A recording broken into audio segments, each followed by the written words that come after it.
Welcome, ladies and gentlemen, to this go-home show for Smackdown on September 11th, 2018. What was there to talk about with this show tonight? Well, not much. But was it a hell of a lot better than Raw? Yes, sir. Had a lot of good matches. Not good matches, but it had good build-up. It gave you interest in wanting to watch Hell in a Cell. Now, granted, we're not going to get any match from SmackDown being the main event. Not even close. We got to see Rusev and Aiden English in a great tag team matchup, which we haven't seen on WWE's main roster in a very long while. I was very happy to watch this matchup. It was fun to see how the whole match unfolded. Aiden English took a big bump to the face with the bro kick from Sheamus to Aiden English, and Rusev got the Mashka kick to get the 1-2-3. So I was very happy that we got something different than what was going to be expected with the Bar winning the matchup. The New Day were a fucking joke. Them as tag team champions need to come to an end very soon. And I mean like in 5 days. Because these three schmucks are getting on my nerves. Aiden English and Rusev are the real tag team champions. They're the guys that have been pushing themselves and naturally getting over with the audience. I mean, I'm not taking anything away from New Day and what they've done and accomplished over the last 3 years, but at the end of the day, Rusev and Aiden English have gotten themselves over as a tag team.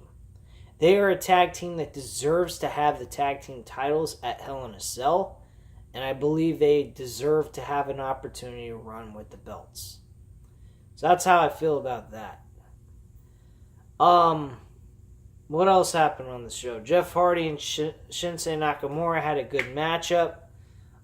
Way to start off the show, but it ended with Randy Orton having another sneak attack on Jeff Hardy during the matchup.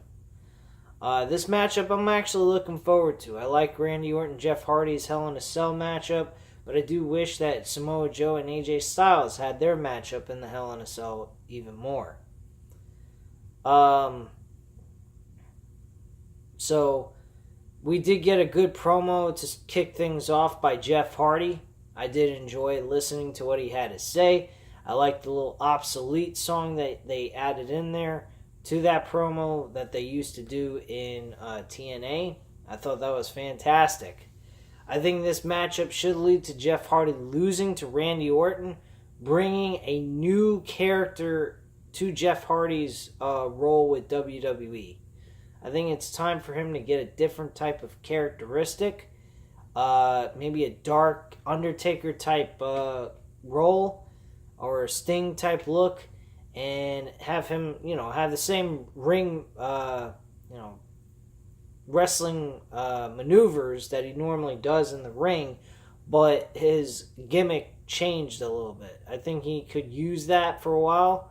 See how that works out. If it doesn't, I mean, they could always change it back. But I think they should test out the waters and see what they can do with him to maybe bring out something new and fresh with him to make him more, to still keep him relevant. Because after a while of seeing Jeff Hardy as Jeff Hardy, it's getting kind of old. I mean, he's played Jeff Hardy forever.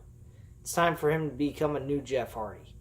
I think the kind of image that he had in TNA as the obsolete Brother Nero type character would be a good fix for him. May even push him into a main event spot for WWE Championship Gold at some point, I think. But that's just my opinion. What else happened on the show? Samoa Joe, AJ Styles promos. Fantastic. Way to close it out for these two guys. Like that AJ Styles point of view was, Samoa Joe can go ahead, do all the trash talking he wants, get inside my head, get me angry, make me lose my cool, make me lose my title. But at the end of the day, when that bell rings, I'm going in there and I'm going to win regardless. No matter what he says, no matter what he does, I'm going to walk out still on top as the best. And still the WWE Champion because he built Smackdown Live. Not that that's entirely true. The Rock did. He was the one who built SmackDown, but that's for a different day. Samoa Joe, I liked his a lot better because it was out of the realm of normal promos of building up a storyline between these two, reading a so-called bedtime story about what Samoa Joe and AJ Styles' storyline was built off of. And I think it would also be good to use as the primary video package for their rivalry. I don't think they have to do anything more than what they did here with Samoa Joe's promo. This should be the video package. A minute and a half, maybe 2 minutes long, and you get to see Samoa Joe tell the entire story of AJ versus Samoa Joe. And at the end, Samoa Joe's saying he wins. And I think that's who should win. I think Samoa Joe needs to win. Fuck Miz and Daniel Bryan at this point being the main event at WrestleMania. I don't give a fuck about Miz winning the WWE Championship at this point. I want to see Daniel Bryan rival against Samoa Joe. Samoa Joe deserves it. He deserves to be champion. He needs to stay champion until WrestleMania. That is what needs to happen. Bottom line. Samoa Joe needs to win. Daniel Bryan needs to win the number. He could lose this matchup to The Miz. It really doesn't matter. It's a fucking joked out match. And have The Miz and Daniel Bryan at the Super Showdown in Melbourne, Australia, where Daniel Bryan finally gets a victory over The Miz to become number one contender against Samoa Joe. And Samoa Joe beats Daniel Bryan's ass in their first one-on-one matchup for the WWE title, leading Daniel Bryan to win the Royal Rumble and recapture the opportunity to become number one contender to face Samoa Joe, and this time walk away the WWE Champion only at WrestleMania in the proper way. He may not get the main event at WrestleMania 35, but he will get his Royal Rumble win that he rightfully deserves for the last 4 fucking years. So, honestly, Daniel Bryan needs to be the one that wins the Royal Rumble. He's the best one out there. He, in the idea of his story, 3 years out of action, comes back, finally gets approved to be able to wrestle in a ring that nobody thought was ever going to happen again. To pass up on this opportunity to give him the Cinderella story again, and this time in the proper way, for him to face Samoa Joe for the WWE Championship, you can't pass that up. Samoa Joe is the best, adversary that Daniel Bryan could have at this point. Honestly, I feel that would be the right thing to do at this point.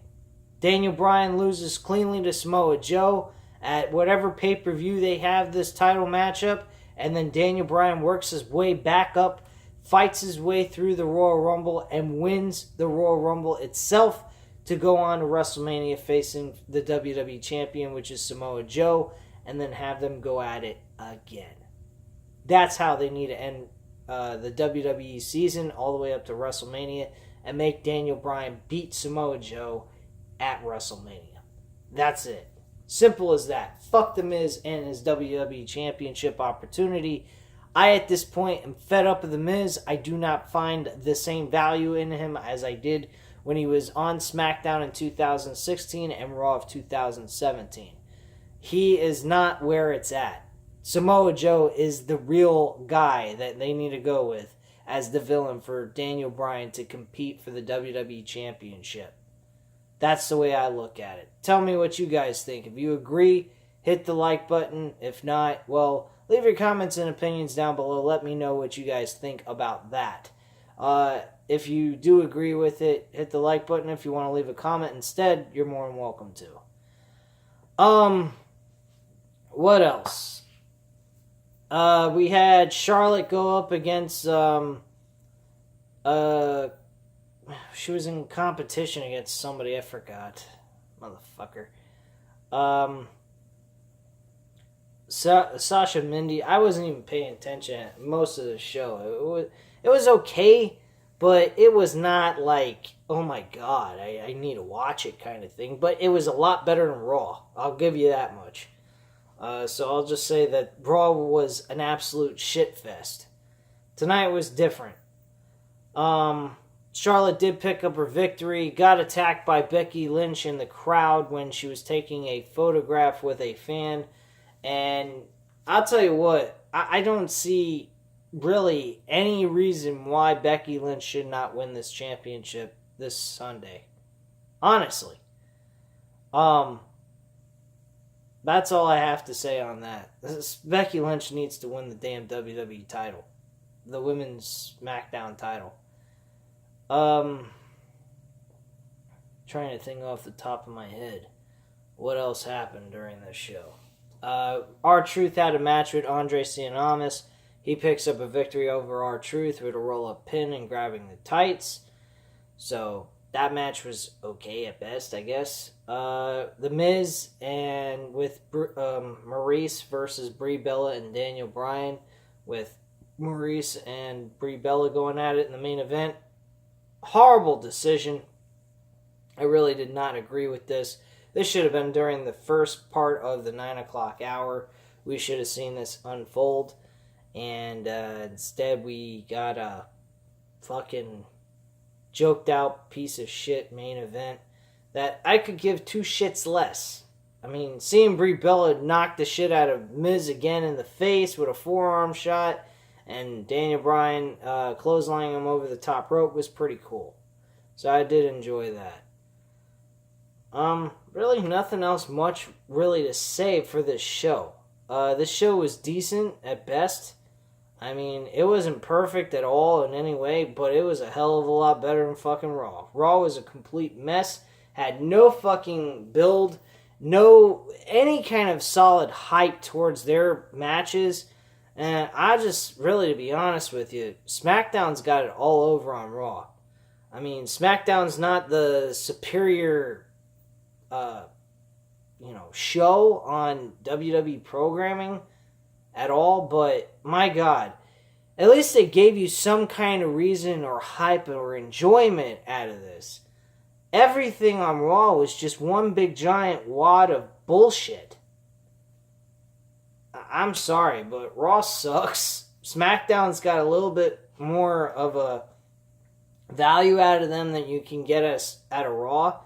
And that's all really I can say about this. This show is a decent show. It wasn't bad, but it wasn't perfect either.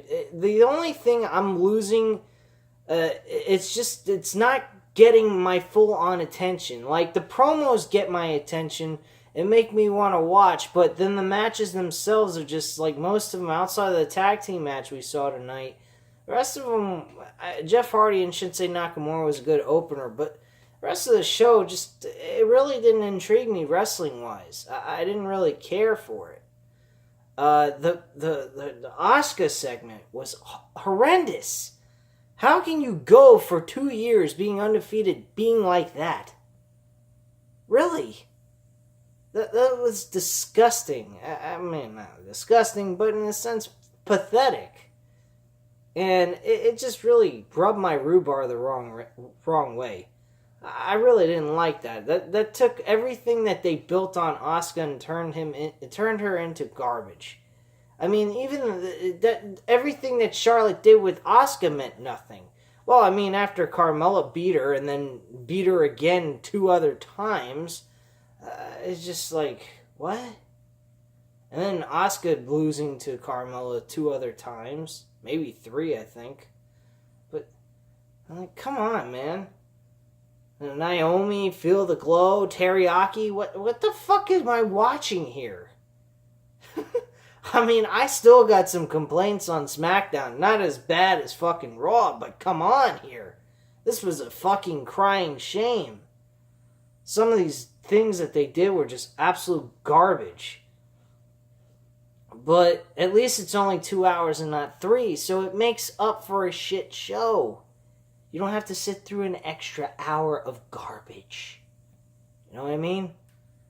But bottom line, I thought the show was good. It was a solid closer to their pay-per-view for Go Home show.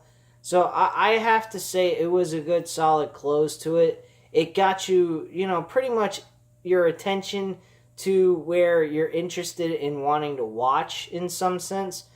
But, it's still missing some important pieces to really get your full-on attention to want to watch it from beginning to end without looking at your fucking cell phone.